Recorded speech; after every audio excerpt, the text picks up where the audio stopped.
Good evening. I'd like to convene tonight's special meeting of the Planning Board. Before I do so, I just want to mention if anyone's having a hard time hearing, there are special hearing devices available. If you just go back to the camera room, the attendant back there will be happy to assist you with that.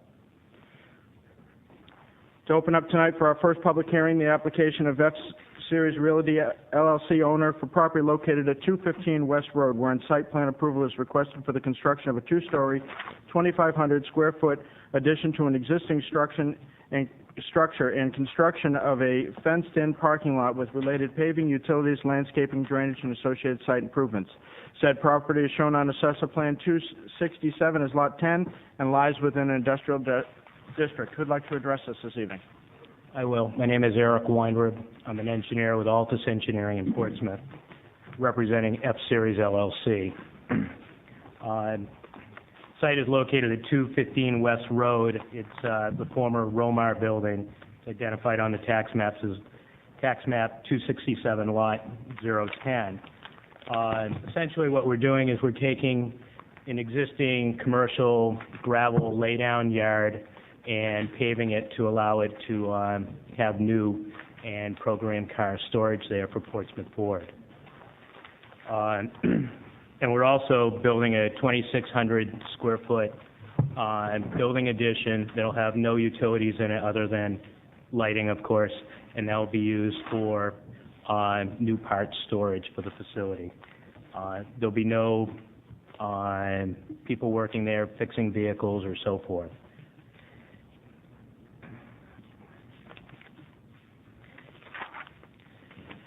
There's going to be no improvements to the front of the site.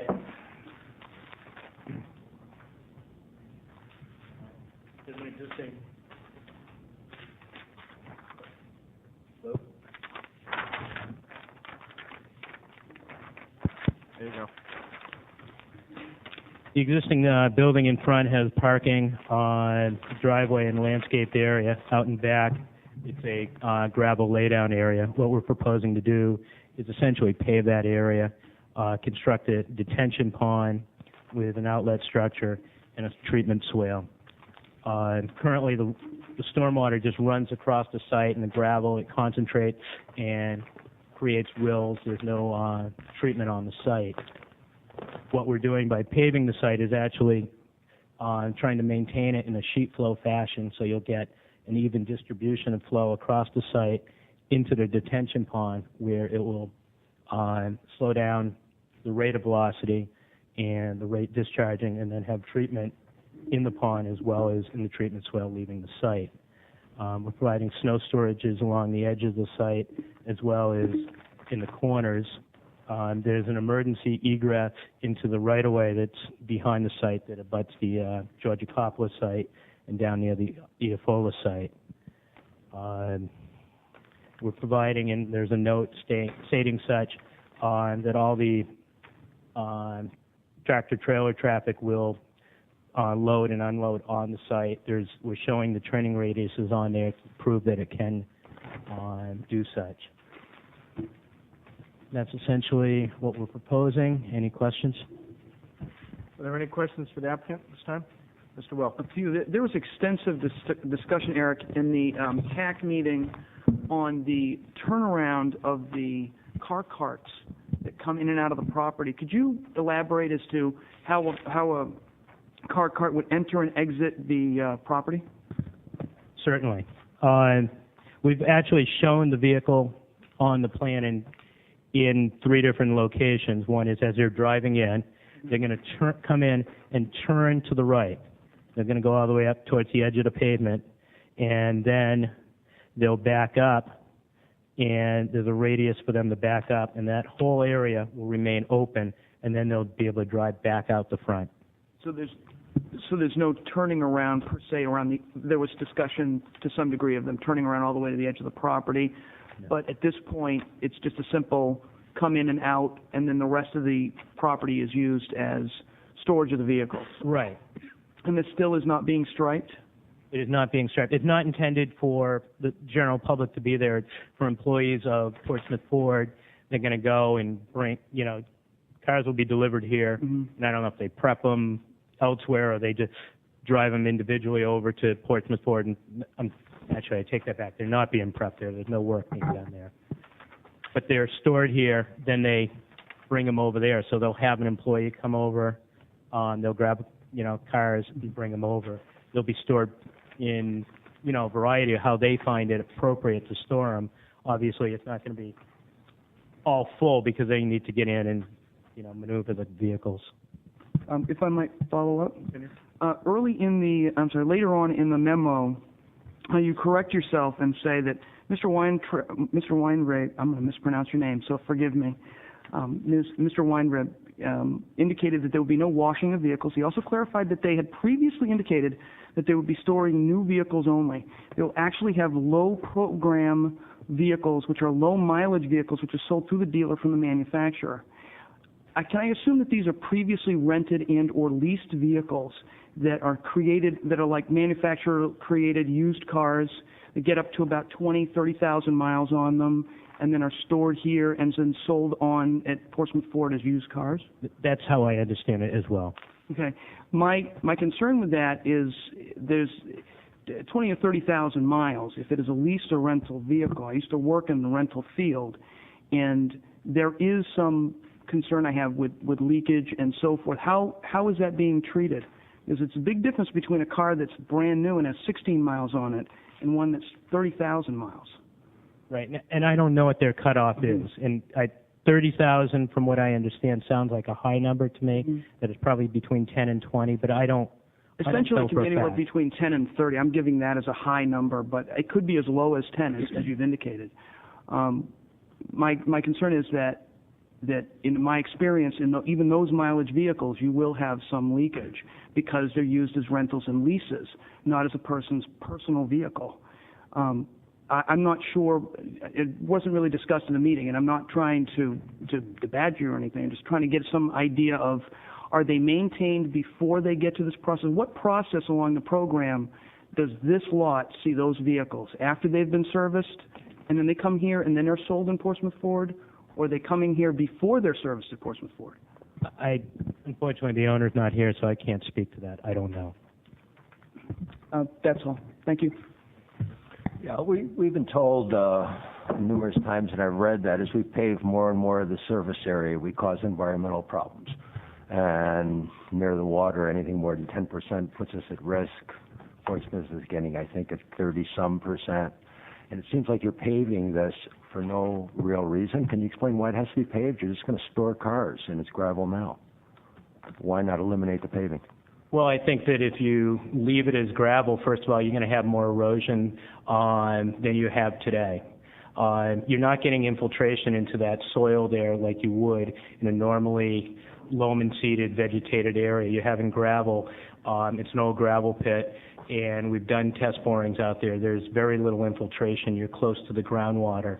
That by sealing it, you're not having a major change in the runoff characteristics. As a matter of fact, you're getting a better treated surface. You're not having the sand and grit get caught up in the runoff, and we're providing a detention pond that won't fill up with silt as quickly. Okay. Mr. Coker? Thank you, Mr. Chairman. Just a couple of questions. Eric, can you detail the drainage a little more clearly? Certainly. I think you have a grading plan, but I do, yeah. Okay. We're following the general contours that are out there today. It's been rough graded, and as I said, it's created erosion and rills and so forth. But essentially, there's a high point here, and we're sheet flowing it in this direction, and there's some sheet flow going to the south as well. We have a swale on, I take that back. We don't have a swale there. We have curbing along the edge here to catch the water so that it doesn't run onto the abutting property.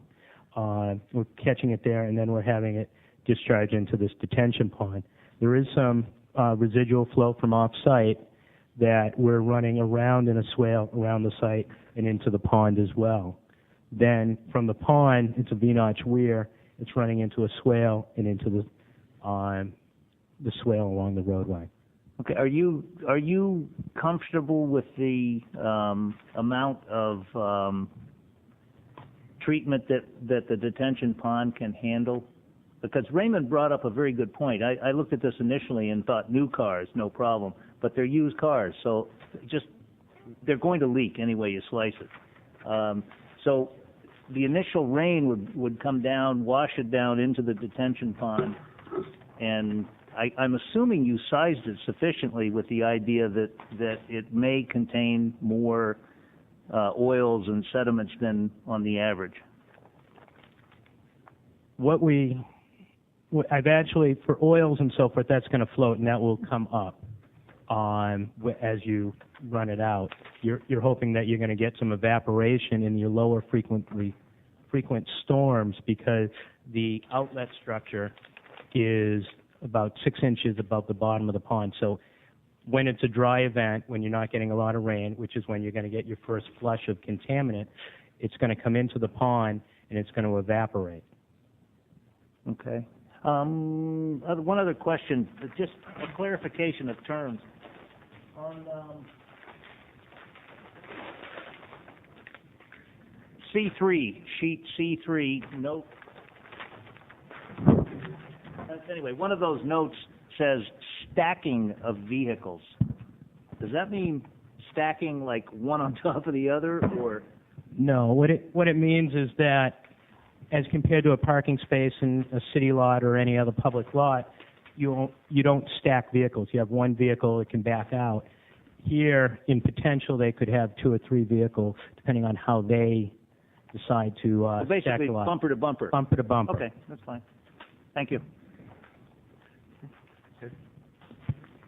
Just a question on the snow storage area that is either along the edge of the detention pond or maybe kind of on top of it. Or does the location of that snow storage area shown on the site plan affect the detention pond's ability to do its thing? Not really, because it's your higher rainfall events where you get your frequency storm event does not occur in the winter months. You do get some runoff there. The pond is oversized for all the storms we analyze, and I have shown it there, and I could locate it to another area, and I'm not sure if I located it to another area that, Mr. Hopley would want to go out and make sure that they're not putting the snow storage there. Yeah, you would have more expertise than me on that. I just wondered if it's sheet flow. There's no subsurface structure. It's all sheet flow. Yeah, they're going to push it off, and then the grade drops off, so it's going to go under that snow. Okay, thank you. Mr. Rich, thank you, Mr. Chairman. Eric, I have just 3 or 4 quick questions. On sheet C3, it says proposed 24-foot emergency access gate normally locked. What is normally locked? Normally locked is that we wanted to provide an access through there should this road get built in the future, that they wouldn't have to put in a gate of some sort. Should they, hypothetically speaking, that this road gets built and they come in the future, unload cars, they could drive out. That's why it's normally locked. And if that were the case, they would probably have to come back here. I put the gate in. But the gate will always be locked until that road goes in, correct? Correct. So is it a... No, because this is his property, and if he has trash out there, he'd want to get out there and clean it up, maintain his property. Okay. And I didn't find it. Snow storage. Your snow storage is inadequate on site. Is there any provision here to haul it off site? Well, what I would think is that F-Series would reduce the amount of cars they're storing on site to make it adequate. I think that in the winter months they probably don't have as many cars anyway.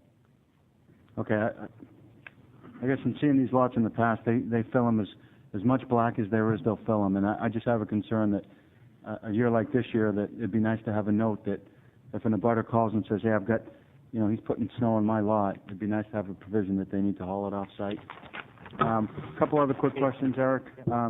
What storm event was the detention basin designed for? I did for 4 events, actually. beyond the town requirement.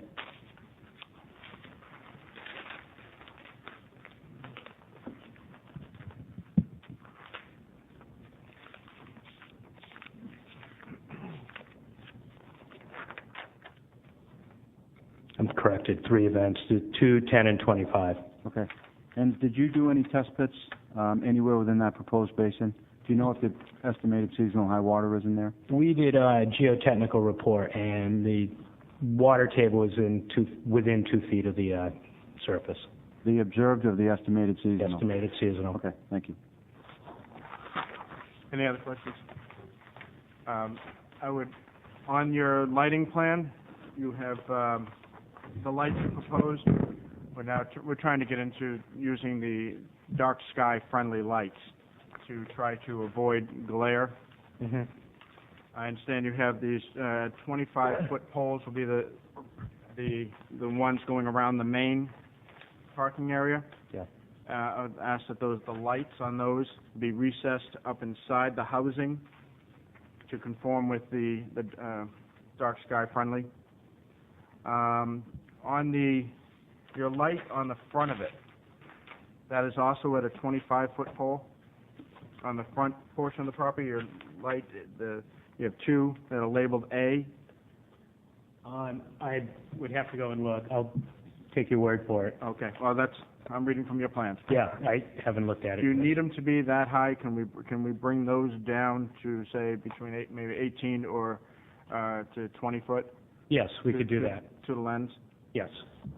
And again, on all of your lights, if they could be recessed up in the housing to prevent that glare. And would you also be amenable to, if we put a stipulation on that if you had 2 snow storage and 1 potential snow storage, if those were to fill up, that you would also have to be required to take the snow off-site? Yes, Okay. that's fine. And lastly, on your detention ponds and your drainage swales, I didn't see in the notes, would get annual reports to the Department of Public Works to make sure that those are maintained? Yeah, we could do that as well. Thank you. Any other questions? Mr. Ricci? Mr. Chairman, would it be inappropriate to ask of the applicant that, in light of our meeting last week with David DeFosis, that perhaps the applicant have a review with David on, seems that we're asking them to supply lights that David seems to have a leg up on everybody. Maybe if you could coordinate with DPW on that, or... I think that's appropriate. So. DPW and planning. Would you be agreeable to work with those DPW and planning on your lighting to conform to the new dark sky friendly? I welcome it. Great, thank you. Any other questions?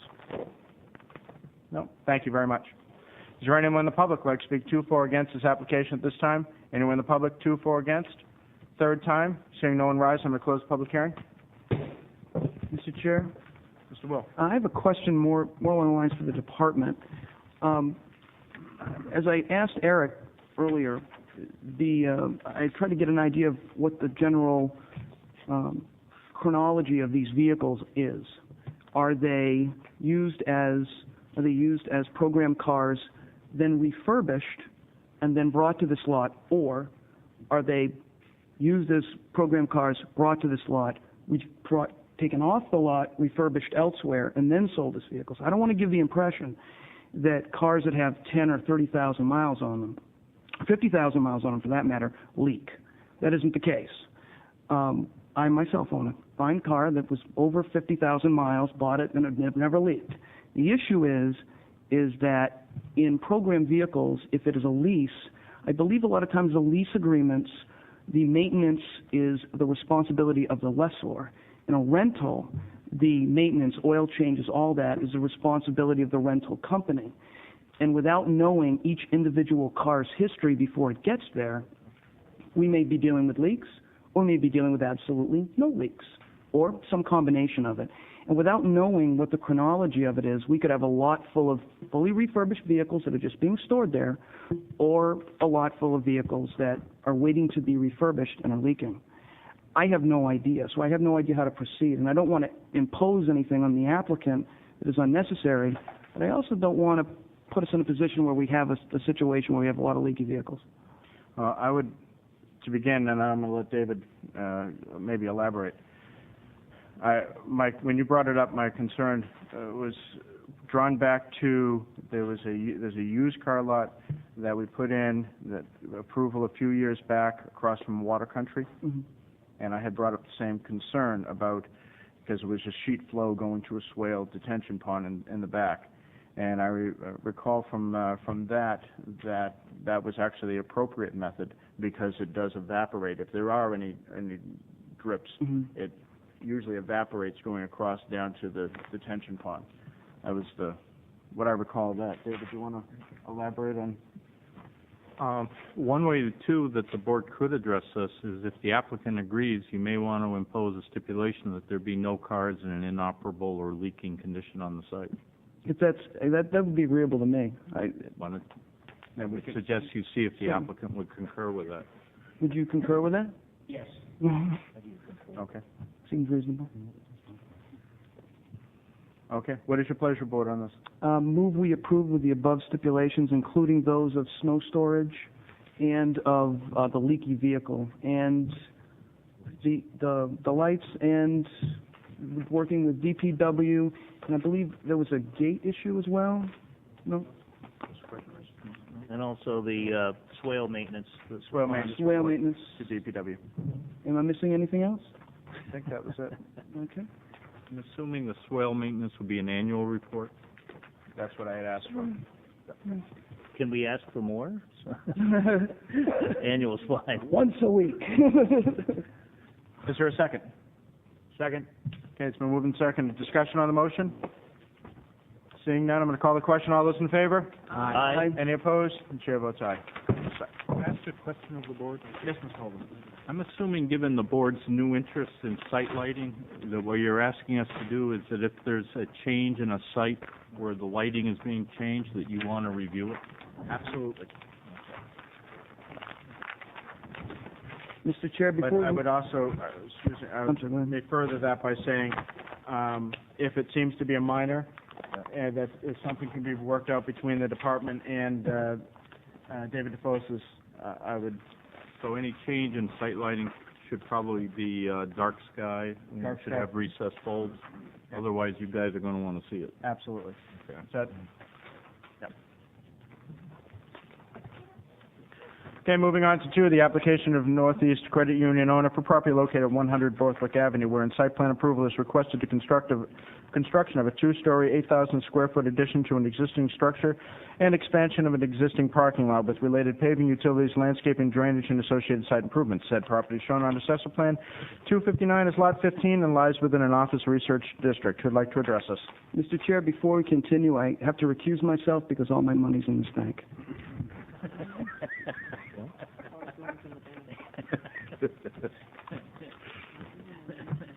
Yes, Mr. Chairman, members of the board, John Shagnon from Ambit Engineering, representing the credit union.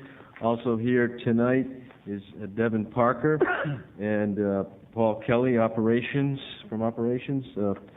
Richard Parks, vice president, Craig Jewett from Jewett Construction, who will be the general contractors and provided these wonderful facade renderings, and Roy Benjamin from McGuire Group, who worked as traffic consultant.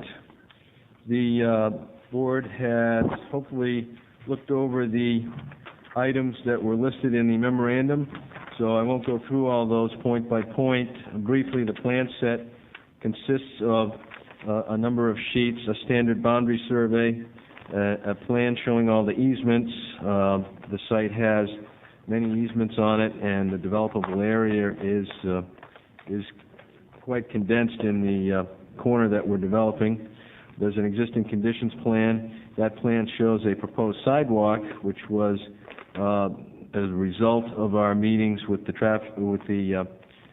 Technical Advisory Committee and the city staff, and also the Traffic and Safety Committee. There's a layout and landscaping plan which shows the general layout and the proposed landscaping.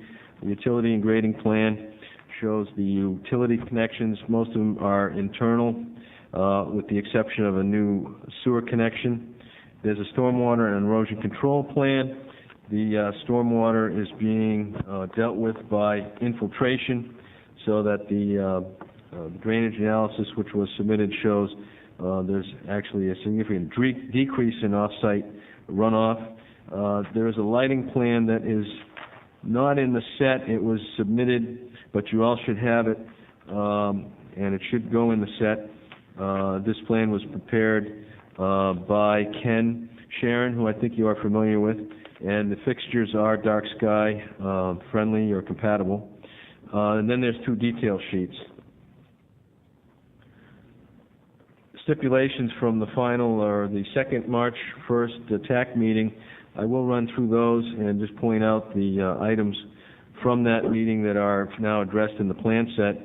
The relocation, the dumpster has been relocated.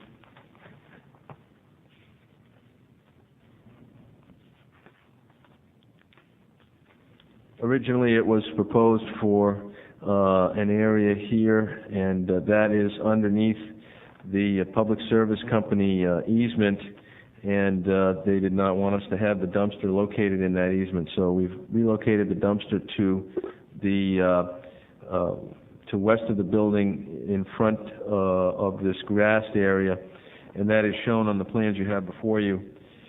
The sidewalk tree clearing limits have been shown, and there's an area here where the sidewalk goes through some area that is not very mature growth. There was some concern about dodging specimen trees, but I don't think there's anything out there that's really more than a 3 or 4 inch caliper tree. The sidewalks have been redesigned to be ADA accessible. The city-approved sidewalk that was a result of an approval on a project that's under construction up the street is shown on the plan now, and that's going to come down to a point that is beyond where the sidewalk we're proposing will end, and then there'll be a crosswalk which will connect the two. So as a result of this project, the city will have a sidewalk connection that goes from the bridge over the railroad tracks, the sidewalk bridge over the railroad tracks at the corner of Borthwick as you come in, all the way down to the Jackson Gray building. Number 13 was a sidewalk easement of 15 feet. We haven't shown that on the plan. We put a note on the drawings, though, and we would propose that that easement and deeds language be worked out as a condition of approval. We'll work with the planning and legal departments to execute those easements as the sidewalk is constructed. Number 14, the Traffic and Safety Committee took up the issue on the 10th of March and voted unanimously to recommend this project for approval. The landscaping plan is still, I believe, I don't know, Lucy might be able to speak to that, whether it's been reviewed or not, but this is the final plan we're presenting to you, and certainly that could be carried forward as a condition. And then the last one is just some housekeeping regarding annotating a set of plans for the planning department to use to show all the changes we've made and how we've complied with the conditions carried forward to you and any conditions you might impose tonight. I guess that I'll keep it short. I know you want to start the public hearing in the master plan, so I'll turn it over to you and ask that you direct your questions to me, and we'd be glad to answer them. Thank you very much. Questions at this time? Mr. Sullivan? Yes, John. Were all of the concerns in regards to lighting in the rear of this facility taken care of with the residents on Greenland Road? I will let them speak for themselves, but I can tell you that the short answer is yes. And the lighting plan shows you the light intensities that will be there after the project, and those are compliant with the ordinance. They've also agreed to some work on the ATM, so I would say the answer is yes. Thank you. Also, did you do a traffic study on Borthwick Avenue in the intersection of 101? That was looked at. It's in the report that was submitted, I believe, to the board. There was a report issued by Roy of McGuire Group, and I let the report speak for itself and direct the question to him if you have a specific question. No, I just wanted to know whether we had a recent traffic study with that intersection and whether your project touched upon it. I believe that currently that the state, in conjunction with the city, is looking at the corridor and studying the corridor. So we did not do a specific analysis of that, but we looked at how this project would impact what's there now. Thank you.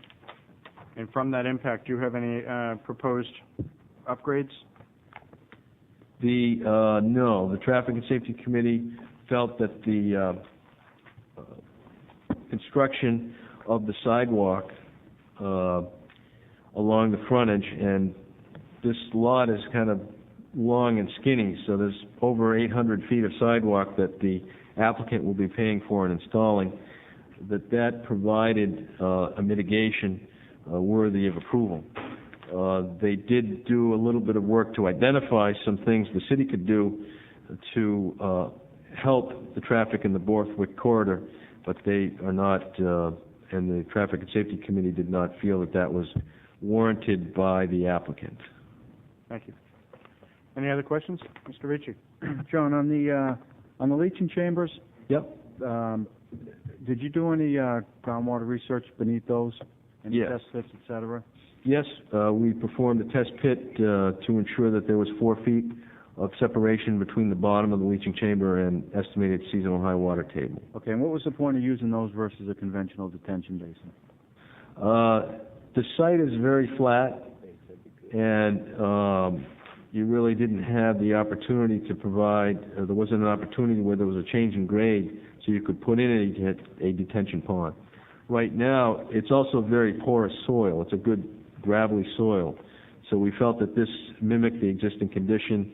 We put oil hoods in the catch basins to provide some treatment, and we think this, given the site constraints, this is the way to do it. Okay, thank you. Anyone else? Mr. Hopley? Thank you, Mr. Chairman. John, the footprint square footage of the addition is 8,000 square feet? Is that Correct. correct? Any idea what the existing buildings' footprints are? Not listed on the plan, huh? Well, there's gross, but not just the footprint. So it talks about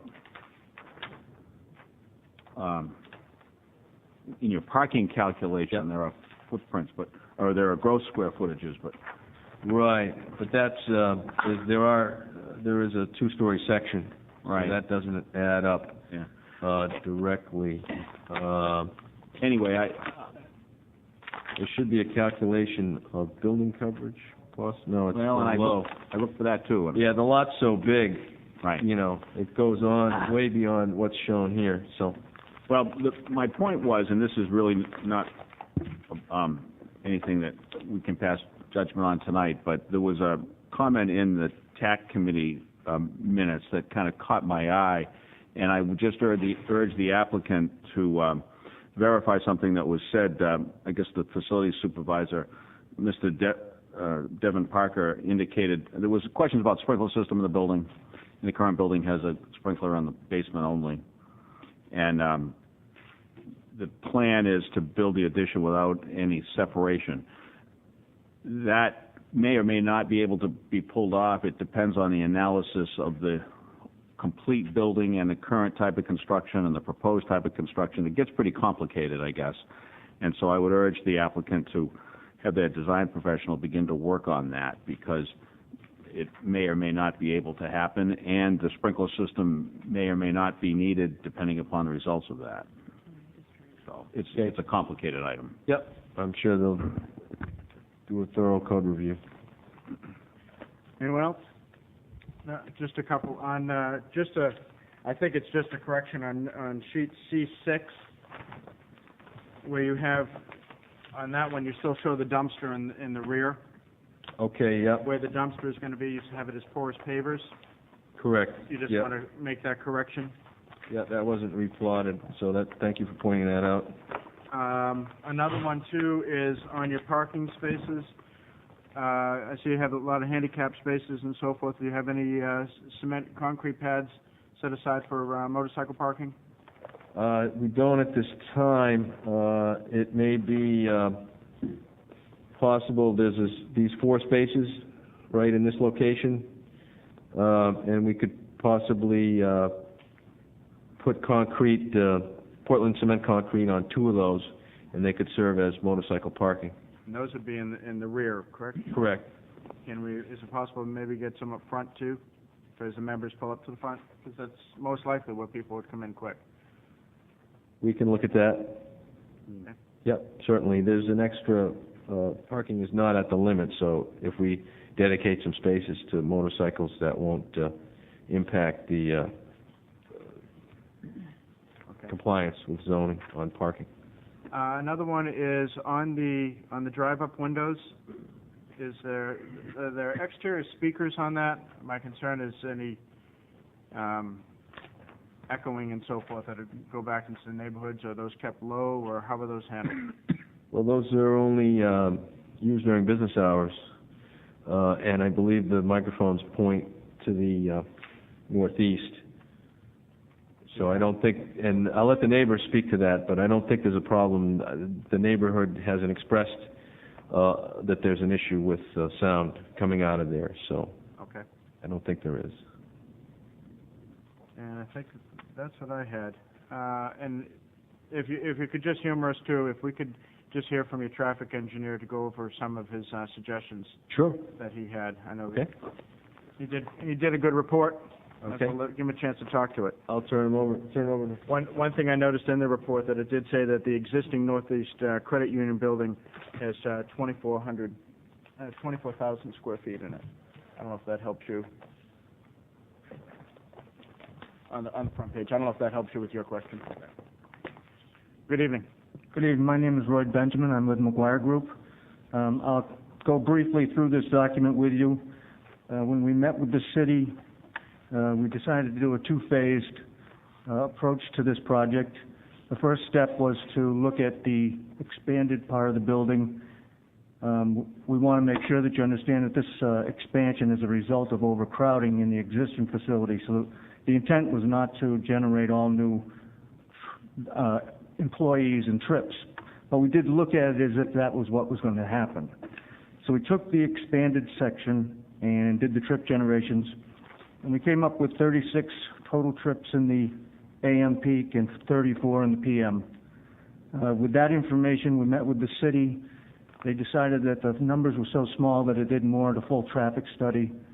They did ask us to anecdotally look at a few things out in the corridor. Utilizing the best available information we could get, they asked us to take a quick look at the Borthwick Avenue Route 1 bypass intersection and the Borthwick Avenue Route 33 intersection. In addition, they asked us to look and see if there was any other suggestions that McGuire might have that might help the operations in the corridor. We were able to collect data that was collected by some other companies. In 2003, Parsons Brinkerhoff collected data at the intersection of Borthwick Avenue and the Route 1 bypass as part of the Route 1 bypass corridor study that they're currently doing. At the Route 33 intersection, we had 2003 data that the state of New Hampshire collected because they were doing some signal coordination at the request of John Burke to try and help out the left turn storage problem that they were having for cars turning left into Borthwick Avenue. So we had those 2 sets of data. We looked at the distribution of the credit union's data. We put it into the system. We used the timings that the state gave us at the Route 33 intersection, and we came to the conclusion that the impacts were negligible with the additional Northeast Credit Union traffic, and the same result happened down at the intersection with the Route 1 bypass. But having said that, we recognize that even though it didn't increase the problem at those 2 intersections, it's added traffic. that's when we began to discuss other things that the credit union could do to help in the corridor. And the sidewalk was felt to be a fairly important item that they could fund and implement. The last thing that we did was I did look at the the intersection of Borthwick Avenue and Old Greenland Road, and that would be the attachment, the last attachment on your report. I did make a recommendation that the stop sign for cars coming along Borthwick Road, turning left up to Route 33 be removed, making that a free movement. I suggested that the city could install a pork chop island at the intersection of Old Greenland Road and the access road up to Route 33, and then stop control the Old Greenland Road vehicles.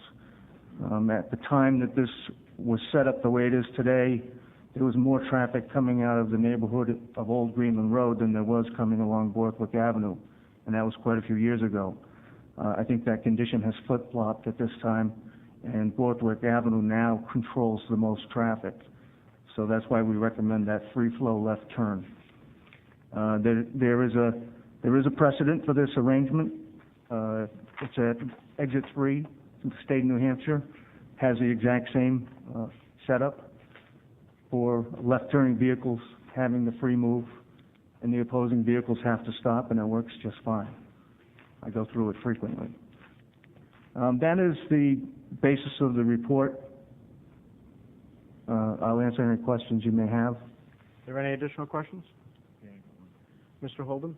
What is the disposition of that recommendation at this time? The disposition at the traffic and safety meeting, it was determined that that was not the responsibility of the applicant, that that would be something the city would undertake. If I have a follow-up, please. I know John Burke was also concerned at the TAC committee. I think it probably should be reflected in the record here that there was a concern about traffic eastbound on 33 that made a left turn into the site in the queue lengths. Absolutely. Could you address that as well? There is a big problem with that. When we ran our numbers into it, we increased the queue length by one vehicle. We increased the delay by less than a second. The problem there is much bigger than the added traffic from Northeast Credit Union. And as part of the study to replace the Route 33 bridge, that is going to have to get included and looked at.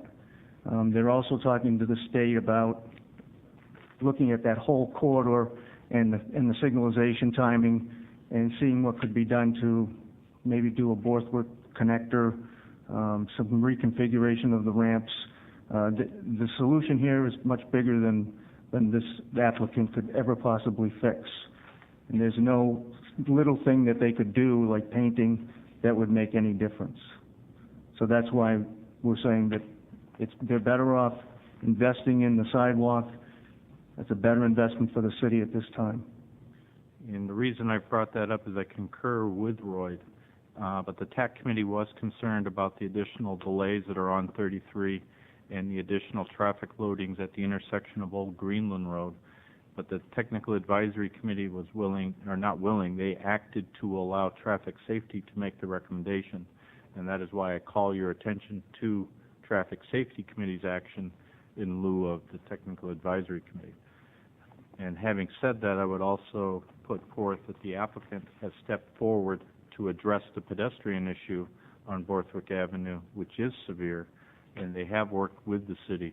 So I feel comfortable saying that I believe they have met their impacts, but the city does have a concern with the intersection of Old Greenland Road and the continuing traffic demands on 33 coming into this area.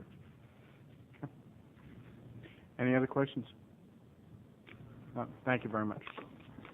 Mr. Sullivan. I have a question, or probably a statement in regards to the motorcycle pads that I know it's one of your pet hobbies there and so forth, but on a location such as this, if the motorcycle pads are in a location out and back, there should be some adequate signage that would direct the motorcycles to find those pads.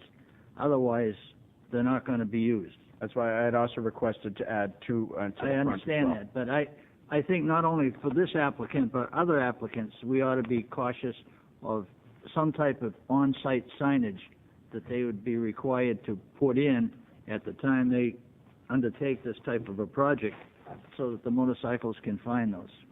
Great. Okay, is there anyone else? John, you all set? Said your end of your presentation? Well, just I don't want to presume anything. just thinking about the motorcycles in the back,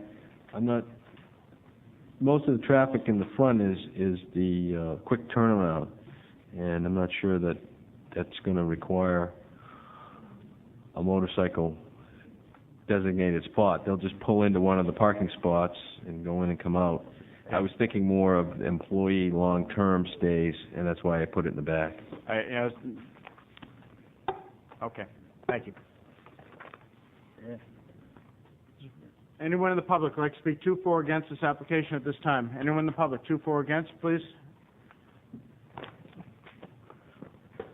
Good evening. May I have your name and address for the record, please? Certainly. Good evening. My name is Amy Fossman. I live at 4 Princeton Street, so I'm an abutter to this proposal and got my official abutter's notice to be here this evening, so I thank you for that. And I am not here as an individual saying, whoa, stop this, don't you dare. I am, however, as an abutter, concerned at the impending changes to my lifestyle. I think we can't see in the back what they brought to show you this evening. I'm on this side of the track. If you could just pull that other microphone right straight out. I don't need to stand No, to it. actually, if you just pull it right up, then you can stand over and we can see where you're pointing to, but that way the folks at home can hear you. There you go. Is it on? Yep. Okay.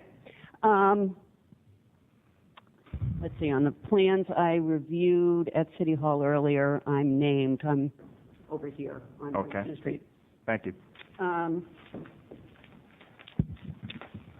Obviously, the impact of additional noise, light, traffic, the dark friendly sky light, new term for me tonight. But the noise, the traffic, the landscape changes, I see on your master city plan reference already to suggestion for increased study for water potential hazards. I think the list is fairly long. Again, I don't want to speak here this evening as someone to say stop this, but I did see on the plans a rather long, I think 90 feet or so of fencing along the railroad tracks and many trees being planted. And I would request that if you can stipulate that that is a condition of approval to maintain those plans for the fencing and the landscaping on the back side of the property. There will be inevitable budget cuts if this goes forward. And my fear is that the first thing to go will be anything on the back side of the building. That's my front. That's my lifestyle. That's my privacy. That's my dead-end street, and why I bought my property some 15 years ago, was that I had the benefit of being the peace and quiet at the end of the dead-end road. So I'm just here to speak that if we can maintain the plans for those materials, that will at least help to impinge my privacy a little bit less. I would appreciate that. Thank you. Thank you. Mr. Chairman? Mr. Coker. I have a question for you before you run away. Ma'am? Just one quick question for you. In terms of distance, how far are you from the backside of this building? Or I'm sorry, the backside of the property?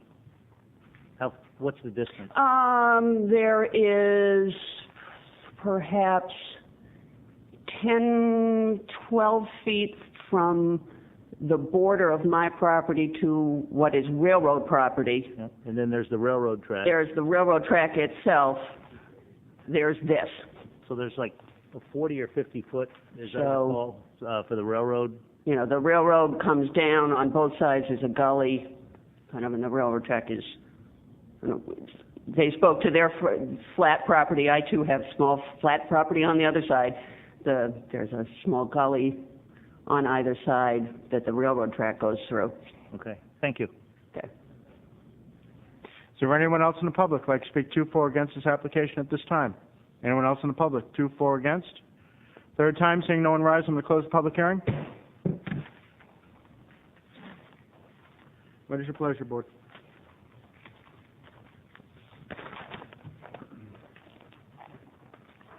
Mr. Coker.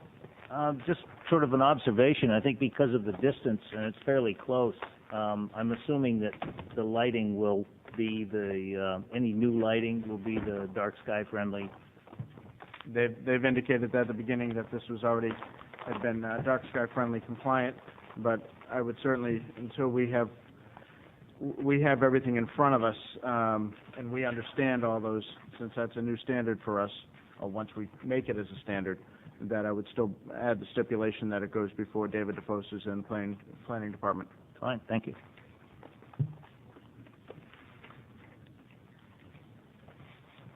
Anyone else? We have a motion. Mr. Chairman, I move to approve with stipulations. Thank you. Is there a second? Second. It is seconded. Discussion on the motion. I'm assuming by the stipulations you mean the ones from TAC? Yes. And the ones we're speaking of still having, even though the plans said that they were dark sky friendly, we still run them through David DeFos's, just By while all we're getting means. a handle on that. Also, there was also a request of us that we make sure that the fencing and the landscaping in the rear not be cut if a budget cut does come up. Yes.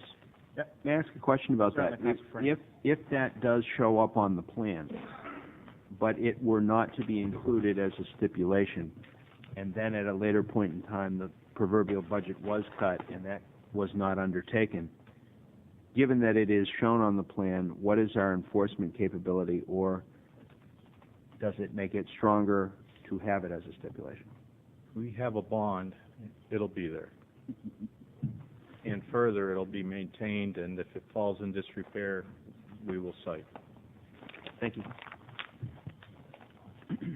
Anyone else? Any other stipulations? Oh, we had the motorcycle pads. Okay. Both places? How does the board feel about that for both places, or should they just be in the rear for long-term parking for the employees?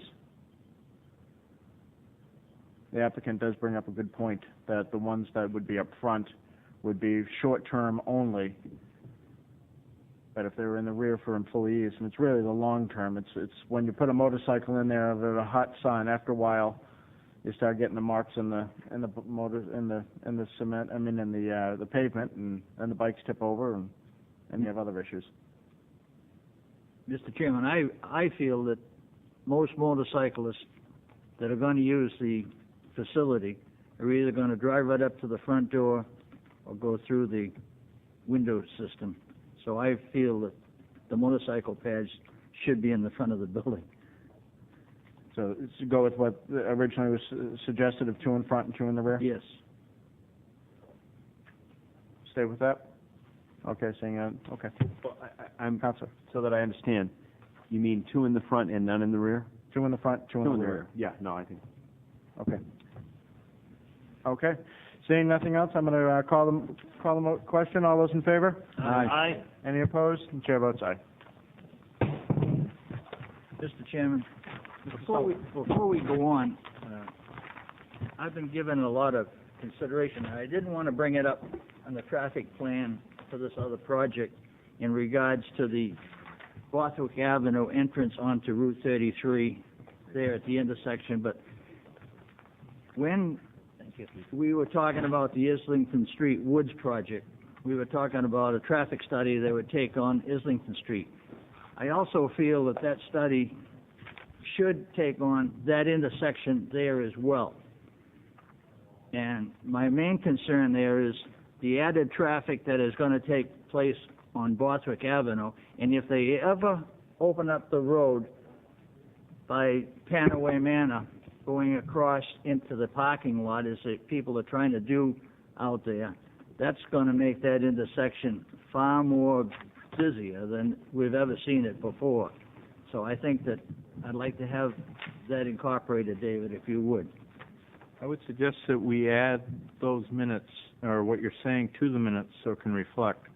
Perhaps what I can do, though, is advise the board that this situation with this property, the total amount of traffic it generated was less than 100, which is a traditional point of where you make the difference. There are going to be projects out on Borthwick that will trigger more than 100, and I think your comments are well made, and I would encourage other board members to note those, that the traffic impacts on other projects may be significant in that area. Well, that's why I didn't want to bring it up while this applicant was here, because his traffic is so minor that I don't think it would have any effect. But the day is coming when that intersection there is going to be a real hubbub. I think one more, just for that. I think the applicant did the city a service by taking an initial look at 33 and Old Greenland Road. I would say the Traffic Safety Committee will likely be looking at this issue again. And I don't know as an opportunity is appropriate or not, but I think we're going to be looking at that again very shortly. Thank you, David. Okay, then we'll go on to our final public hearing for tonight. And pursuant to New Hampshire RSA 675-7, the City of Portsmouth Planning Board is conducting a public hearing for the purposes of soliciting public comment on the Planning Board's proposed master plan for the city. This draft plan has been prepared in accordance with the requirements contained in New Hampshire RSA 674-2. A partial listing of plan sections elements include the following: vision, land use, housing, transportation, community facilities and services, economic development, natural resources, hazards, recreation, cultural, historical resources, and the arts. Social services and implementation are included within the plan that are appropriate exhibits, maps, and illustrations. The plan is based on the Planning Board's master plan planning process that is developed in accompanying supportive documents and reports, including the existing condition and trends report prepared in 2003. The master plan is available for public view at the following locations: the Portsmouth Public Library, the office of the city clerk at City Hall, and the office of the planning department at City Hall, and at our website, www.cityofportsmouth.com. The public is hereby invited to attend this hearing to participate in the consideration and adoption of the draft plan. Before we begin, I believe our consultant on here would like to do a short presentation. So we will pass it over.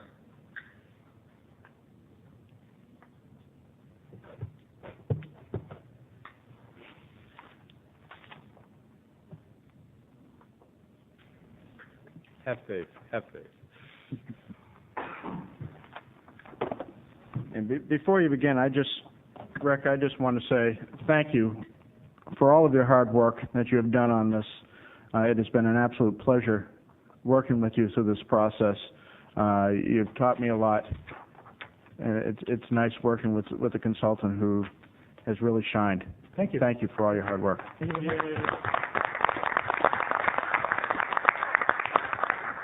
Thanks very much. I will be brief. I'm just going to introduce the hearing by putting our master plan into context and just going over where we've been and where you will be going in the future after you adopt this plan. First of all, again, what are we doing here? We went through a process of creating a master plan that is a process, and it's a process that has led to a document, but the document will continue to be a process. In other words, we want to continue, once you've done this master planning process, it's not over. You've had a lot of input, you've had a lot of discussion over the last couple of years, but you will still be refining this as you go along. The plan essentially lays out a guide for what the city will be, or ways for the city to look at decisions as questions come before it with respect to the physical development of the city, and it does emphasize physical development.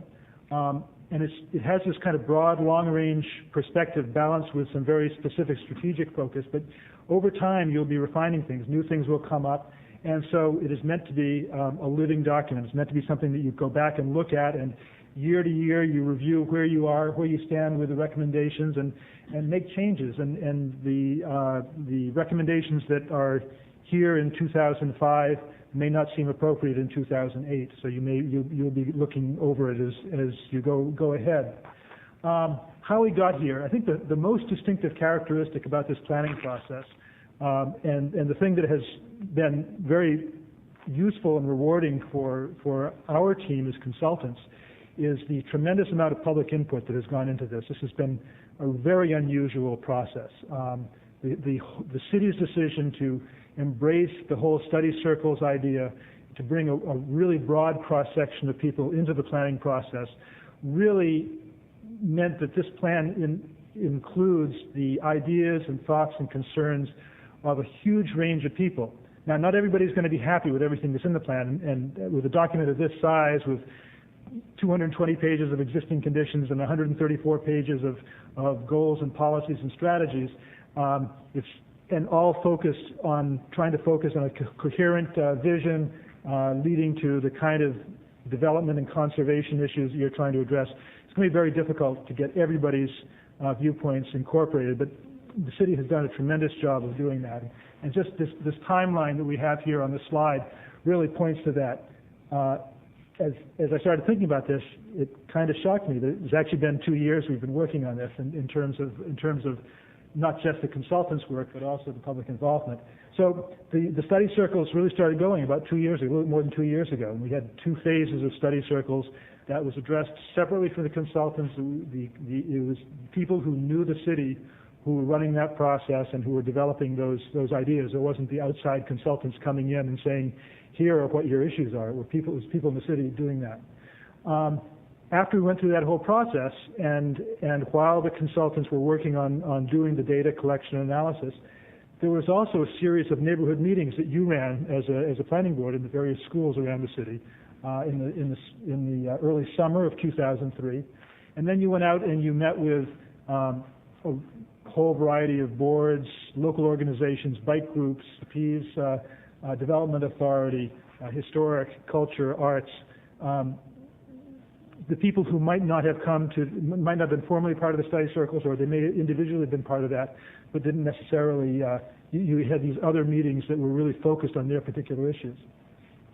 And then we went through a process of coming up with some general goals and policies, and then went back to the study circles again and asked the study circles, does what we have reflect what you told us? And so I think that's really a key thing in this. And apart from all the technical excellence that our consulting team may have brought to this, the public participation has been really outstanding.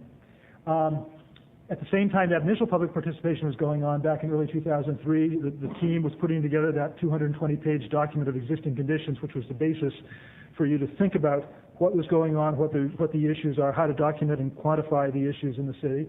And then we worked with you in developing goals and policies, which came out last spring, about 10 months ago. And then we worked through last summer, again, more meetings to say, do these goals and policies make sense?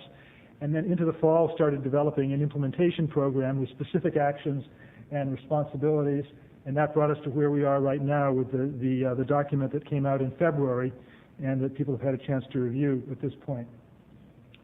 The structure of the plan, very simple. It has a broad vision statement, and then it has identified several general themes of priorities that seem to be the most important issues coming out of the study process.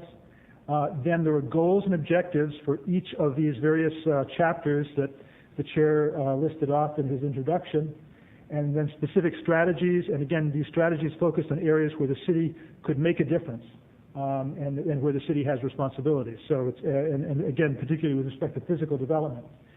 And then to the extent we could, we tried to cross-reference things, because all of these things are interrelated, so we had cross-references between the various elements to show how they related and to try to avoid repetition. Just briefly, the chapters, so they're called elements of the master plan: land use, housing, economic development, transportation, community facilities and services, natural resources and open space, natural hazards, emergency management and recovery planning, recreation, cultural and historic resources and the arts, and social services. And reading down this list, there's one more thing that's a little bit distinctive about this master plan, which is, in my introduction earlier, I said that it really focuses on physical development, and that's the focus of most master plans. But Portsmouth has chosen to do something a little bit different. It's chosen to look at social services, incorporate social services in its master plan, which it did in the last time it did a master plan. But it's also chosen to look at the arts, because the arts are an important part of Portsmouth's culture, Portsmouth's image and character and so forth. And so even though most master plans would look at cultural and historic resources and think about architecture and community, neighborhood character and that sort of thing, Portsmouth developed the cultural master plan, the arts master plan that was done several years ago, and incorporated that into this chapter of the master plan. So I think that's another unusual thing that's very, very distinctive. 4 priorities that I think everybody latched onto were preserving the downtown. The downtown is a key part of the city, something that really is a focal point for not just visitors but also residents. Improving the character of some of those corridors coming into the city from outside.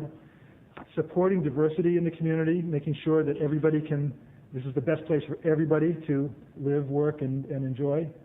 And then protecting and sustaining resources, and that comes down to the such things as the dark sky thing that you were talking about earlier. Where do we go from here? Well, the first thing you have to do is, if you like this plan, it's the planning board's responsibility under New Hampshire state law to adopt the plan, and then it becomes an official city document. But that doesn't by itself make things happen. What makes things happen is that all the various boards and agencies and departments, and even some non-municipal agencies or individuals or groups, have responsibilities to undertake specific actions that are itemized in the implementation program. Obviously, the major one in any master plan is the zoning changes, and the land use chapter, which is the huge chapter that has many, many recommendations, has a long list of recommended zoning changes for your consideration. Other chapters, economic development, housing, and natural resources, also include zoning and also non-zoning ordinances and regulatory changes. There are some recommendations for procedural changes that boards and city staff can do to improve processes and coordination. The city council will be responsible for capital investments that are called for in the master plan. There are a number of areas where, and this happens in every master plan, where the plan cannot get into the level of detail on a specific issue that you would like, so the plan actually calls for further study. And there are a number of areas where further studies are called for as areas to be implemented. Information sharing was one thing that was called out in the study circles process. How do we get information out to people about what the city is already doing, what people should be doing, and so forth? And that's another kind of general character of implementation. And then finally, monitoring and review. As I mentioned at the very beginning, that the plan is meant to be a living document that you will want to look at periodically. It may be on an annual basis, to come back and say, how much of this long checklist have we done? And are all of these items still necessary? Should we knock some off the list? Should we add some onto the list?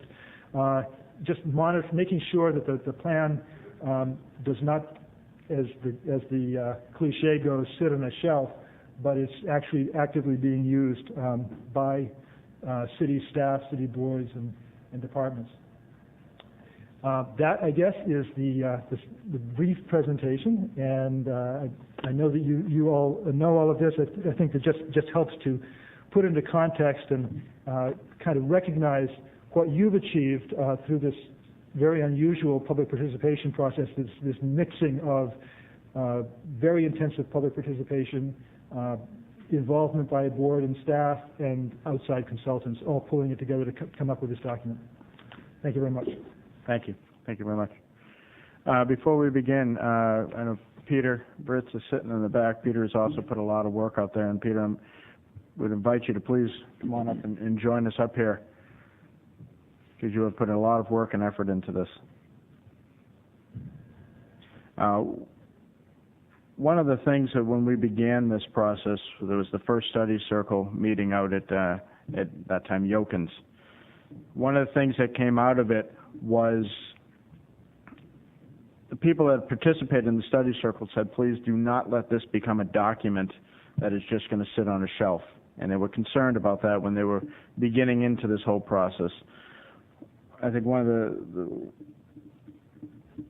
most important ideas that have come out of here, and as your chairman, and hopefully those who take this seat after me will continue to do, is we'd like to do an annual state of the master plan report to City Council, so we always have an idea of exactly where we are sitting, just as one of the first suggestions that's coming out here. And I, as your chairman, will certainly begin that process, and as long as I'm chairman, will continue to. With that, who would like to be the first this evening?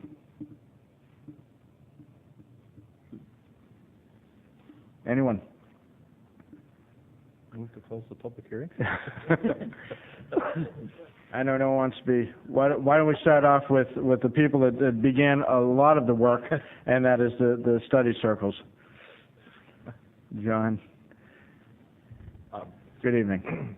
Good evening. Jim and I have come in both in traveling, so none of this is rehearsed, but we do want to simply say, I can say as a resident, what pride and gratitude we have. Portsmouth did listen. Portsmouth really used this input, was willing to take a gamble on a public input process that was much different and much bigger. And I think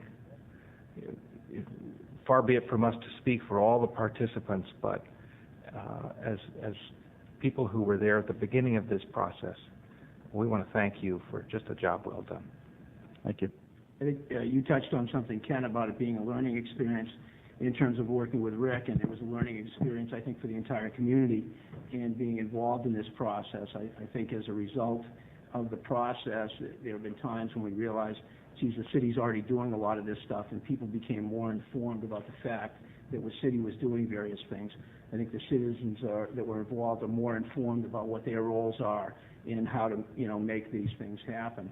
It's also been a learning experience for us working with you in the planning department and seeing, the hard work you guys do, not just on the master plan. I know at the beginning I was amazed by the fact that, we asked you to come in here, two nights a month to do administrative hearings. And then on top of that, you have this burden of creating one of the major policy documents for the city. And, we certainly appreciate the time and effort that you put in. Most importantly, I think where we've ended up is with a master plan that answers the question that we started with, and that's how can we make Portsmouth the best place to live and work for everyone. I think this plan really answers that question. It's a start in that direction. It's a very powerful answer. It's a very progressive answer, and I hope that we can continue all to work together in this community, and everybody gets their oars in the water at the same time in the same direction, and we make this happen in the most positive way. But I think you've established the beachhead for that process to go forward, and we'd just like to thank you for the opportunity to work with you. Thank you. And I also want to thank you for all your hours and your hard work and your dedication to putting your input into us. We couldn't have done it without you, and we appreciate it. Thank you. Mr. Chairman, if I may.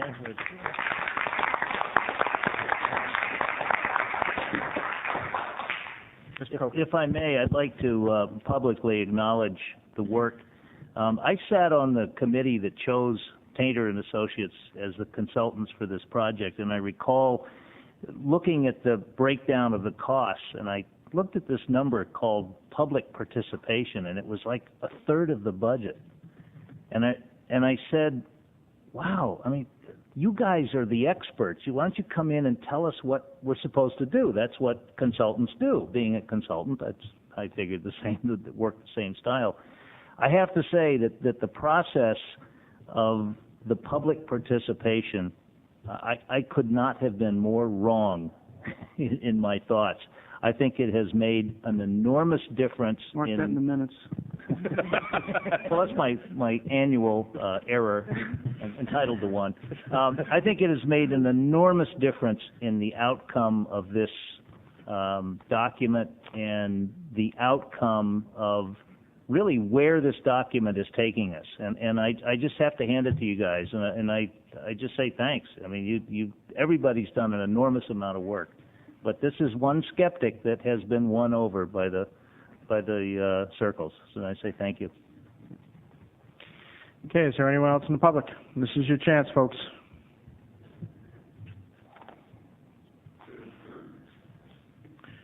Good evening. Just your name and address for the record, please. Chris Dwyer, 600 Broad Street, and I'm chair of ArtSpeak, Portsmouth Cultural Commission, and speaking on behalf of the commission. I was thinking while everyone else was doing the kudos that, you know, this plan has had an unusual amount of input from the cultural community and has had a lot of opportunity to have cultural and historic input. So I thought I'd give you a little more.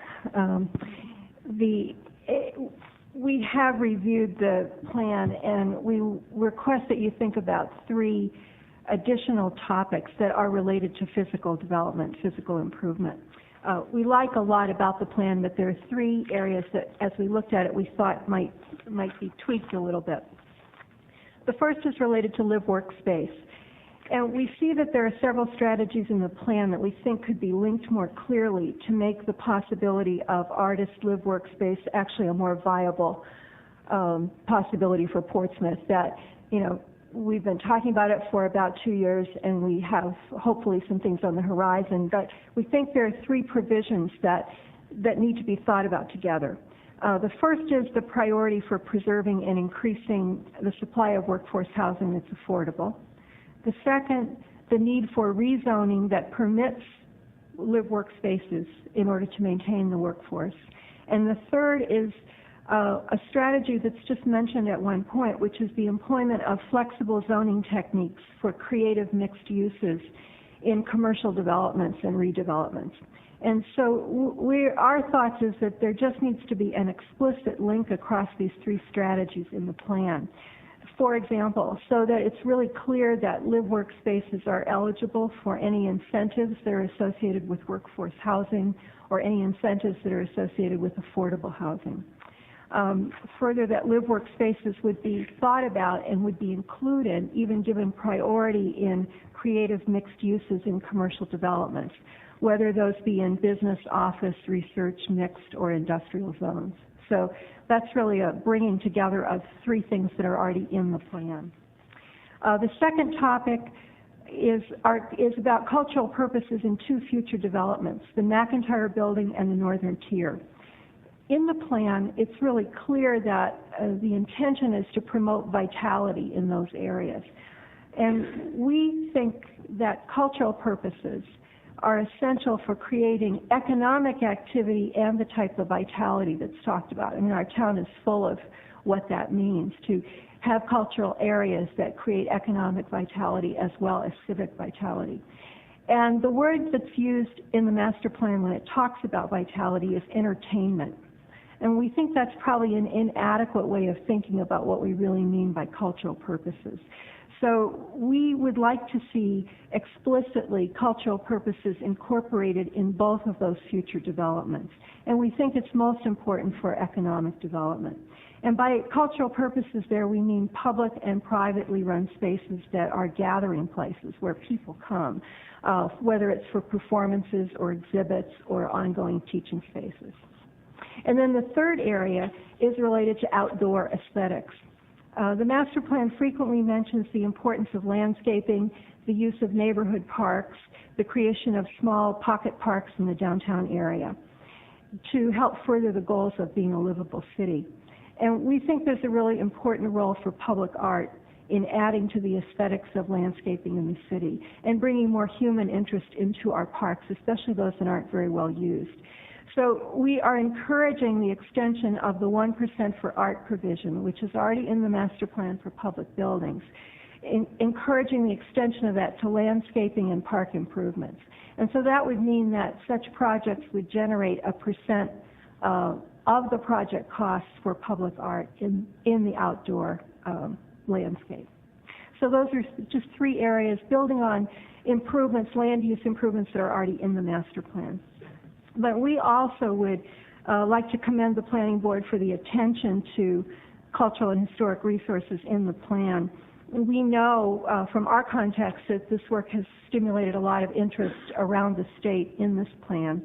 And as a result, we want to alert everyone. ArtSpeak commissioned temporary public art installations that would coincide with the conclusion of the master planning process. So starting next week, starting next Friday, those art installations will start popping up around the city, and they're connected to master plan themes. So that's our kind of recognition that there's a lot in the master plan that we think the public needs to pay attention to, and we hope by installing public art in different places around the city, people will kind of get that idea. So thank you. Thank you very much. Anyone else? Thank you very much.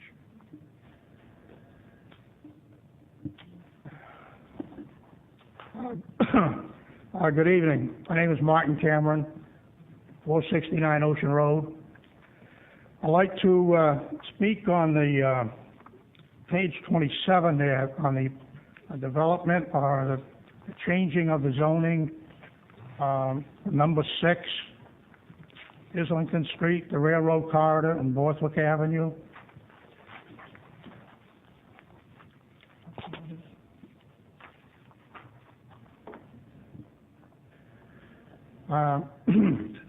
It appears that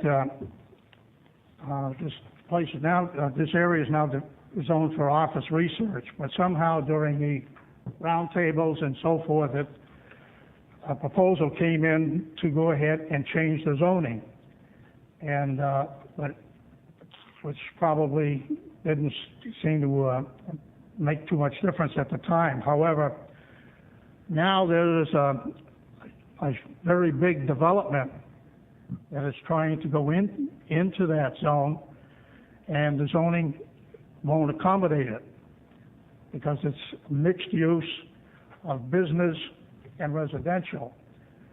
So by just changing the zoning here with the master plan at this board meeting, this development would have, it just has a free pass to go and just go ahead with the development, instead of keeping the zone as it is, and then all the boards, such as the Board of Adjustment, and all the boards, the Site Review and the Conservation Commission, everybody, all those boards have to go through and examine everything to see that everything's going to work out for the best. Because I don't know if you were all aware, but the Borthwick Avenue development, before it happened, before we had the hospital and the insurance companies go in there, where they are, you know, they were standing water down there up to your shoulder.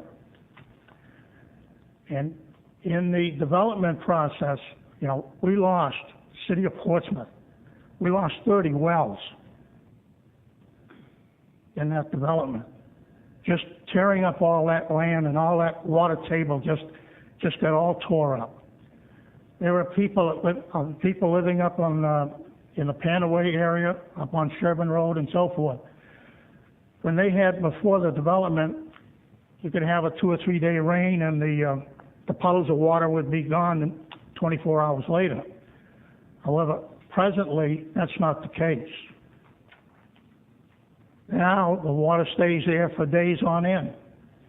So everything, you can't deny that it all changed. Definitely changed. And to allow a free pass just to happen here, without all the boards giving anybody that wants to go in there with a big, huge development, and this is very touchy wetlands area. It's very fragile. We lost 30 wells. No city this size, or any size, I don't think can afford to lose 30 wells. Not in this day and age. Maybe 100 years ago you could, but you can't now. Because that'll end your development when you destroy the water. Your development is over. So I would ask the board to consider this and just deny or reject changing the zoning. The development wants to be pursued, let it go through the boards, let all the boards go ahead and check it out and walk the site and go through all the steps. This is how we should do business, not with a free pass. Thank you. Thank you. Mr. Wolf. Mr. Cameron, if I might direct your attention, and perhaps the people at home or people who have their master plans with them, right at the end of that paragraph, LU 7.6 is the actual implementation recommendation that the board has. Let me read that into the record for those at home who may not have that in front of them. Carry out a comprehensive planning study of the existing office research district located between Islington Street and Borthwick Avenue to determine the appropriate long-range policy and zoning for this area. The study should address the environmental carrying capacity of the site, including impacts upstream, flooding, wildlife habitat, and municipal water supplies, as you addressed, potential reactivation of passenger rail service, the potential for office campus development of Borthwick Avenue, and traffic circulation and access. From what I understand from our discussions in that meeting, Marty, was that this is above and beyond any of the normal, and this is not a free pass, the normal development of any project in the city. Looking at this particular site, there are a lot of issues that we still have questions about, which is why a comprehensive planning study of the existing condition is necessary. I don't think in any way, shape, or form we have recommended a free pass. And we have certainly taken your suggestions into account. We basically echo a lot of your concerns, and we want to make sure that if this is done at all, this is done correctly and right, and with the best that this board has to offer, along with the department and everyone else involved in that area. By no means should this be interpreted as a done deal by anybody. I think that as we go on with this process, you're going to find that there are going to be a lot of opportunities for the public to be involved. Public hearings of a wide variety of from zoning to site review to Board of Adjustment hearings. I would advise everyone to be involved in them. But to say that this is a done deal, even before it gets to that point, Marty, I think is a little bit premature. Mr. Coker. And if I may, Mr. Cameron, I'd like to follow up to sort of ease your concern a little bit. That this board operates under administrative procedures. We have rules and regulations that we follow. The rezoning review checklist and informational matrix are part of an administrative procedure that has been adopted by the planning board to facilitate the orderly consideration of rezoning requests. By city ordinance, these are required to be referred to this board. Contained in this procedure is an informational matrix, et cetera, et cetera, et cetera. The point of this is that any rezoning request that comes to this board or comes to the city of Portsmouth must go through, by city ordinance, must go through a process. So as Raymond said, this is not anywhere near a done deal, and believe me, that it will go through a process. And I would encourage you to watch the process. I would encourage the members of the public to watch the process and participate. It's very important. Thank you, for your information. I was under the impression that by incorporating this rezoning in the master plan, that the zoning requirements then the barriers were out of the way, such as when you had the. I think this still has to be considered a plan. It does not by any means mean that these are just ideas that we'd like to look at, and that one idea really kind of echoes what your comments were tonight, which were, if there is going to be anything done in here, we need to really intensely look at this particular area before we make any decisions on what's going to happen, and that's what this document does. This is not, if I may, this is not a zoning change, Marty. All this is a recommendation. If assuming that the master plan passes this evening, this is not a recommendation to change that zoning in any way, shape, or form. All it is instead of recommending rezoning, we're recommending carrying out a comprehensive planning study. I don't want to give you the interpretation that in some way that by passing this, we're passing a zoning change. There is no zoning change for this area. Well, I've accomplished what. Oh, excuse me. Go ahead. No, Councilor Fernie. I would just say the way I see it, Marty, if I vote for this, and I intend to, that it says study, not approve. Yeah. Okay. I guess I accomplished what I wanted to do, and that was to put the spotlight on it. And that was my main purpose, is to bring it out into the light. So, and I thank you, for your input and your assistance on this. And, like I say, I just wanted to go ahead and make sure that we put the spotlight on it. Thank you. Thank you, Marty. Thank you very much. Anyone else in the public? My name is Malcolm McNeil. I think this is an appropriate time for me to speak. And I wish I could say I was here to pick up the free pass. I'm here on behalf of Bruce Keogh and Eric Chinberg, who are here this evening and have been here before. We were encouraged at the earliest stage of this process with what we recognized to be a significant project to participate in the master planning process. We did not commence a rezoning change. We did not precipitate a rezoning change.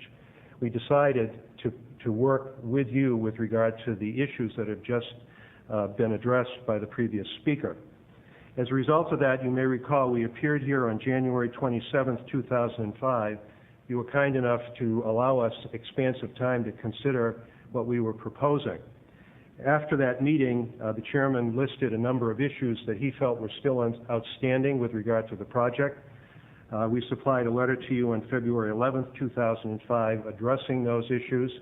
Additionally, those issues in that letter was read into the record on February 17th. I'm also intrigued with regard to previous speakers who have preceded me here tonight talking about, quote, a living document, which we presume this to be. And I was particularly interested in the comments of Art Speak with regard to live workspace and creative mixed use. We did not hire any of these speakers to be here on behalf of our project. You may recall we spoke about this 40-acre piece, which we understand to be very important, both to the developers and to the city, and requesting a rezoning from office research to business use. We talked about art spaces, live workspaces, mass transit, attractive architectural design. We brought before you land planners, hydrologists, soil scientists, traffic experts to give you information in that regard. So when I look to what was just quoted to by Mr. Will and by the previous speaker, we recognize your recommendation for what it is, and that is an invitation to further study this project. We accept your recommendation and your invitation. We plan very shortly to submit to you a proposal to rezone this property. Why? Because we clearly believe the rezoning is consistent with the document we expect you to pass this evening. In terms of the first two gentlemen to speak with regard to Portsmouth Listen, the very first dispositive page on your plan speaks of socioeconomic diversity through affordable housing, connecting neighborhoods through multiple and innovative modes of transportation. We plan to do that. Some of your goals that are inherent in our plan are encouraging high-quality, mixed-use redevelopment along major corridors leading to the downtown. That's goal LU2. LU4, maintain the existing balance of places to work, live, recreate, and do business in the city through an appropriate mix of commercial and residential growth and development. That's what we hope to do.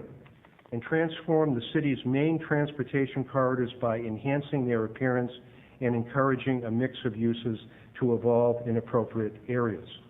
When Mr. Will and Mr. Coker, and I'm sure the planning director and others, direct through this master plan for us to address issues of long-range policy and zoning for this area, wildlife habitat, upstream flooding, municipal water supplies, reactivation of passenger rail, we wish to do that. We accept that challenge. At the end of this process, we hope that you will be as enthusiastic about this very innovative proposal that we intend to bring to you. There is nothing in your master plan that should deter us or deter you from going through this expansive process. I'm fully aware of how fond Mr. Coker is of the matrix, and we believe that's a process that's appropriate. We plan to start that process immediately. So in the next few weeks and months, you'll be seeing us, and we hope to develop this plan in a reasonable way, working through the master plan that you will adopt tonight, because we can assure you of the consistency of our plan with your plan. Thank you. Thank you. Is there anyone else in the public who'd like to speak to, for, or against? Sorry, any comments? Pardon me. Not to, for, or against. Force the habit. Force the habit. Good evening. Good evening, Ellen Feinberg, 75 Aldridge Road. And I actually have a question about page 85, the land use part. I just wanted to understand what was the thinking behind LU 1.2, review the design standards in the Historic District Ordinance that address facade elements that promote vitality, such as building entries and display windows, and revise as necessary to clarify. And also LU 1.4, consider zoning changes to encourage upper story design that is compatible with existing building character. I guess I can take a stab at that. Because we have a new master plan, we have to take a look at the zoning ordinance again, and that means all the articles are open to be looked at. This is guidance as to how you would look at each section. So obviously the Historic District section, Article 10, will be looked at and reviewed, and likely will be changed in some form or other and reviewed with the Commission. The other section relates to, I think, how people have viewed the city and noticing that it has many sculpted rooftops, and perhaps looking at how that can be facilitated into the design of other buildings. So it's going to be exactly similar to the process we did with the master plan on the last go-round, when Article 10 was looked at and rewritten along with all the other articles. Thank you. You're welcome. Anyone else?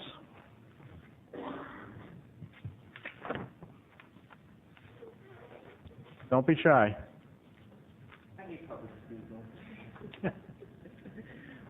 Come sit up here. Huh? Come sit up here. Yeah. Got an opening. William Gladhill, 8 Barbary Lane. Many of you know I'm on the EDC, but I do not speak for that tonight. I speak for myself. I feel tonight I get the privilege of discussing things I normally don't get to talk about. First of all, on page 76, concerning our historic district, you have a few points. Develop a historic preservation plan for the entire city. Continue to enforce the demolition delay ordinance for areas outside the historic district, and target to identify historic buildings and examine the boundaries of the historic district. I feel that's a great concern because, as you may know, we have a lot of historic buildings that have historic significance to our city that are not within the historic district, such as the Frank Jones Mansion, the Edwards Cutts Mansion, many homes surrounding Portsmouth Plains. And I personally feel that those should be protected. And to go on a little bit of a side, I lived in Burlington, Vermont for 4 years when I attended the University of Vermont. And last week I had the opportunity to spend a week up there. And as you may know, you don't so much pay attention to certain aspects of the town during your college years. So I got interested on their historic district and the area and how they handle it. And I was keen to find out that they don't actually have, they have a historic district, but they don't have a historic district commission. What they have is a design review board that actually has jurisdiction over the entire town to ensure these outbuildings that may not be in a certain area but lie on the outskirts of the town. And it doesn't take effect to the new buildings, but any building that is 50 years over, this design review board has jurisdiction over it. And I was thinking that would be a very good idea for this city, for these buildings that lie outside the historic district, that they too can be protected in some way or form. Concerning air quality in the town, on page 178 of the existing conditions part of the report, in 179. It was written based on observed air quality data. Ozone is the primary pollutant of concern in Portsmouth, which has health consequences. And later on, over the longer term of the city has consistently exceeded this threshold. Many of you may have noticed this summer, our local papers and our local TV station did numerous reports on the health quality of our town, and in some reports calling it the tailpipe of America. Thanks to a lot of plants out west and the current airflow, a lot of the pollution comes into our city. And they were predicting that by the year 2040, 2050, our air quality is going to be very low and more numerous days of high ozone levels will occur. I know it's 50, 40 years away, but as I add 50, 40 years to my age, I'll be 67, 77, that this will be a big concern for me as I get older. One, health problems. And that maintaining good air quality in this town is an important aspect. Going back now to the master plan part of page 62, starting there, I do like the aspect of preserve and restore identified critical habitats and enhance wildlife corridors, because I feel that wildlife and keeping areas green do provide for a better air quality. As you may know, plants and trees, even the little dandelion weed, all help clean out our air of pollution. Two ways of ending pollution: either you stop the pollutants or you maintain green area and space to filter it. So I think that trying to consider establishing a policy or procedure that would encourage new development to provide open space is a very good idea for this town, that we should encourage that any large tracts of wildlife or open space should be stay within the city limits. It should be before developing it, we should really look at it very closely. And improving on page 65, improved monitoring, reporting, and enforcement of violations against existing wetland protections is very important to the town. The use of any endangerment to our wildlife or green areas. Okay. And concerning large tracts of wildlife and green area, we do have the Islington Street Railroad Corridor and Borthwick Avenue. I living on Barbary Lane. I do not directly abut that, but I do live near it, and for many years I do see a large amount of wildlife that live in that area. Deer, foxes, coyotes. During the springtime you have migration of ducks living in that area, and my concern is the protection of that wildlife. How many people see a deer in downtown or even in other areas of Portsmouth on a regular basis? But it does occur in this area. I just feel that we ought to, like you said in the master plan, we ought to take a closer look and study this area to make sure this is appropriate for this area. I'm not trying to stop the development totally, but I think we ought to take a closer look. They do in their plan, do put aside large tracts of green space in the area. And my concern is, would there be future development later on in this green area and space and wetlands, or do they plan on preserving this as a green area for indefinite use? And I'm sure if I get done, they would come up and answer that question for me.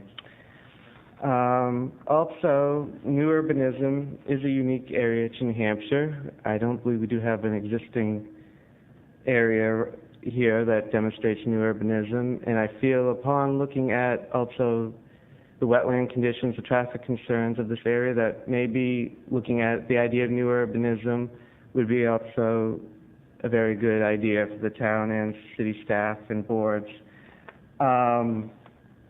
There's a lot of concerns there. One written by Peter Gordon, who is from the University of Southern California.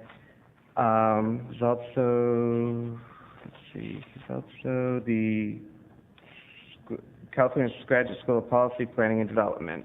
And he tends to center on this area of development, though he is a critic of it. And he does bring up concerns involving new urbanism.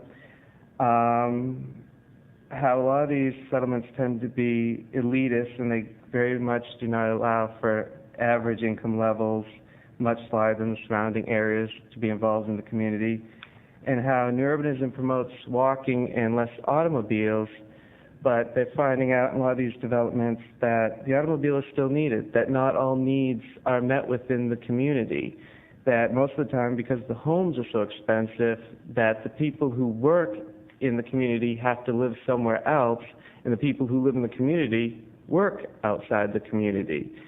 That actually, in many cases, there's just as many cars per household than there are anywhere else in America.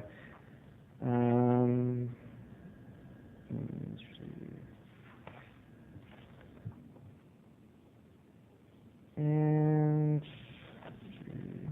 I think I'll end it at that. I think that covers pretty much everything I wanted to say, but I just think we ought to really closely look at that, like David Don Coker and Ray Wills mentioned.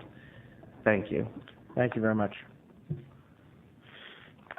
While we're waiting for our next speaker to come up, I just want to say that we also had, for the record, 2 letters that were given to us. One was from Attorney Bernie Peelage, and the other one is from Linda and Ralph D. Bernardo. Oh, yes, I'm sorry, and there was a third one that came in from Attorney John Lyons. Is there a next speaker? Second time? Third time? I'm going to close the public hearing. Public hearing is closed.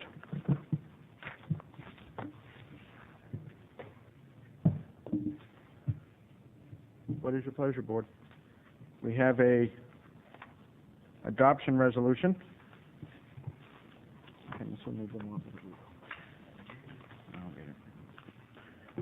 Mr. Chairman. Mr. Sullivan. One thing I'd like to add that in perusing this plan and so forth, I had a couple of comments, but the one that really sticks out in my own mind, I had spoken to the groups in this board about several times, and that is in regards to historical facilities. I felt for a long time that while we have a historical district and we have a board that manages that, we have historical facilities that are outside that board, like the Moffett House up on Beverly Hill Road, the Sherbin property that's on Islington Street. We have the old little schoolhouses and places of that nature, and they are not listed in our inventory of historical properties. And the Moffett House we've almost lost it. It's gone from a single home to 2-family home. The Sherbin House has had a considerable amount of work done into it, and we've had no control over that. And I think that we ought to have a real solid inventory of what is historical in the city of Portsmouth and bring it in under some type of control. Whether you want to call it spot zoning or something of that nature, I don't know, but I really feel that if we don't grab a hold of these facilities and protect them now, they're going to be gone in the next 50 or 100 years, and that would be certainly a shame. So I leave that on your lap, David, to wrap that up somehow. I'm not asking anybody to respond, but well, actually, perhaps it might be worthwhile. I think in the recommendations on the historic district and also for some historic sites, the plan actually does indicate that the board should evaluate an expansion of the district or other ways to protect them. So I do think it's covered. If it's not in the inventory, I would suggest that we're going to be doing a series of amendments, corrections, this, that, and the other, that we should add that to it, and we'll take a look at that. I don't want to be misunderstood. I'm not looking to expand the historical district because I think you can go too far in that respect. But I think that these facilities that are historical in nature certainly should be captured and protected somehow. And I think it should come under the Historical District Commission, obviously. I think it is a good issue for discussion at another time. Thank you. Anyone else? Ms. Hayden? Yeah, I just wanted to address some of the issues that ArtSpeak raised. I think most of these are included in here, although I understand that you would love to see them included more specifically. Under cultural and historic, relative to the McIntyre building, the goal or the strategy currently reads incorporate public art and community space into the redevelopment of the McIntyre. So I think that one is actually quite well covered in there. In terms of the northern tier, I wouldn't have any problem with adding the word cultural to the strategy that's there under economic development, which is promote the establishment of retail and entertainment uses in the existing central business district and northern tier. We could just simply add promote the establishment of retail, entertainment, and cultural uses, and I think that that's a very good point. And what else do we have here? The 1% for the arts. My thinking on that would be it's a big concept for New Hampshire to go in that route anyway, to be applying that to new buildings and substantial renovations. Let's try it there first and see if it works, particularly since many of the public parks that we're rehabbing comes out of general fund money and grant money, and it's hard to get enough public money just to build the playgrounds and put in the landscaping and the walkways. So my feeling on 1% for the arts was let's focus on the private sector and new big buildings that might be able to afford it. And in terms of the live workspace, I think there's a lot in the plan already, and that whole issue, the devil will be in the details of working that out anyway. I would kind of hate to toy with changing those strategies at this point in the game, but certainly those will be a lot of focus of discussion as we try and figure out ways to implement those. So I heard what Chairman Dwyer said from ArtSpeak, and I would be perfectly happy to, if we adopt this evening, to just make that one change in the economic development strategy 2.2 on page 39, which is to add the word and cultural. And the others, I think, are really quite well covered in here. Aren't there more than one instance where entertainment is used? I believe that isn't the only. I believe entertainment. We had a small discussion about that.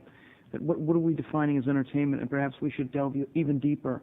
And whenever that word is used, because it seems to be right now semantics, but 10 years from now, people may try to interpret just about anything as entertainment and not arts. So I think you might want to worry about entertainment when we get to maybe changing the zoning definitions. Yeah. But I think ArtSpeak's point was particularly relative to Northern Tier and McIntyre, and I think the cultural aspect is well covered in our strategies for McIntyre. And the other place where it's really important in our town is the Central Business District and the Northern Tier, and that one small change in that recommendation, I think, would cover that. Okay. Councilor Frame. Mr. Chairman, since discussion typically happens after motions too, I will try to be brave and make a motion to accept. I have a resolution. I'd like to add, though, if you're going to move with the resolution, I would just add Cindy's stipulation with regard to changing that definition with respect to ArtSpeak. Okay. When I read the adoption resolution. Whereas the Planning Board, in cooperation with Portsmouth Listens, sought public involvement in the master plan process by conducting two-phase study circle process that extended from January to February of 2003 and April to May of 2003. Whereas the Planning Board on June 19, 2003 adopted a report entitled The Master Plan, the Portsmouth Master Plan, City of Portsmouth, New Hampshire, Existing Conditions and Trends, Draft Report, April of 2003. Wherein the Planning Board sought comment from the public on the master plan process by conducting a series of neighborhood meetings in June of 2003. Whereas the Planning Board sought involvement of municipal boards and agencies in the master plan process by conducting a series of meetings during the summer and fall of 2003. Whereas the Planning Board, in cooperation with Portsmouth Listens, sought additional public involvement in the master plan process by conducting a third phase of the study circle process during the period from May to June of 2004. Whereas the Planning Board developed goals and policies for the master plan based on information provided by this public process in May of 2004. Whereas the Planning Board identified strategies and actions to implement the master plan during the period of January to February of 2005. Whereas the Planning Board on March 24th, 2005, held a public hearing for the purposes of receiving public comment on the Portsmouth Master Plan, City of Portsmouth, New Hampshire final plan, the plan dated February 2005. Now, therefore, let it be resolved on this the day, the 24th of March 2005, that the Planning Board adopts the following report, plans, maps, and accompanying documents so included herein. 1, Portsmouth Master Plan, City of Portsmouth, New Hampshire, existing conditions and trends, July of 2003. 2, Portsmouth Master Plan, City of Portsmouth, New Hampshire, final plan, February 2005. That the Planning Board direct their publications for the use of and by the public following the correctional and typographical errors, in addition to an acknowledgement page and this adoption resolution. Second.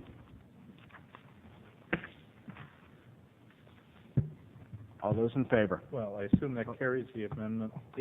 Motion carries. Yeah, I don't need to add a motion to amend the resolution. That would carry that, yes. That's agreeable. Mr. Sullivan. Mr. Chairman, on that second page where it says that the planning board adopts, would it be more appropriate to say that the planning board accepts following reports rather than adopts? It is adoption because this is our document, and it's state statute. That's why we have to adopt it as opposed to accept it. Okay, I'll accept that, but I was thinking about getting back to Marty Cameron's discussion that was held a little bit earlier. And when a board says they adopt it, that's approving it, isn't it? Well, true, but on that, asking David, but I guess. on that particular issue that was brought up, by adopting it, that's saying that we're open to study that particular issue. So we're not saying that zoning change will take place, just that we will look into it. That's correct. Okay, I accept it, but And you are adopting it because what it does is it allows you then to take up all those other issues that you will then be seeing coming before you. Thank you. And the zoning out there, for example, remains exactly the same as it is today, office research. Okay. Any other comments, questions? All those in favor? Aye. Aye. Any opposed? The chair votes aye. I am proud to say that we have a new master plan, February 2005.